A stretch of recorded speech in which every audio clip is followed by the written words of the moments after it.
హిమాచల్ ప్రదేశ్లో వాతావరణం ఒక్కసారిగా మారిపోయింది. రాష్ట్రంలోని 7 జిల్లాల్లో ఎత్తైన ప్రాంతాల్లో మంచు కురుస్తోంది. అదే సమయంలో సిమ్లా నగరం ఇప్పటికీ హిమపాతం కోసం వేచి ఉంది. సిమ్లా జిల్లాలోని ఎగువ ప్రాంతాల్లో తాజాగా మంచు కురుస్తోంది.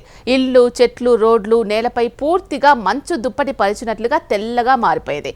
ప్రకృతి ప్రేమికుల్ని ఈ సుందర దృశ్యాలు కట్టిపడేస్తున్నాయి. సిమ్లాలోని నర్కండా, హతు పీక్, మటియానా, ఖడాపత్తర్ మరియు ఇతర ఎత్తైన ప్రాంతాల్లో తాజాగా మంచు విపరీతంగా కురుస్తోంది. నరకందా నగరంలో మంచు కురుస్తున్న కారణంగా సిమ్లా హైవేపై తెల్లటి షీట్ పరచబడింది. ప్రస్తుతం నరకందాలో డోజర్ల ద్వారా అధికారులు హైవేపై మంచును తొలగించారు.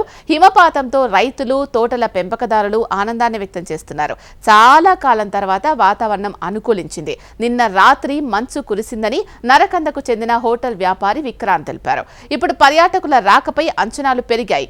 పర్యాటకుల బుకింగ్కు సంబంధించి ఫోన్ కాల్స్ వస్తున్నాయని, అయితే మంచు కురవడం వల్ల బుకింగులు రద్దవుతున్నాయని చెప్పారు. హిమపాతం వల్ల రైతులు, తోటల పెంపకందారులకు మేలు జరుగుతుందని విక్రాంత్ తెలిపారు.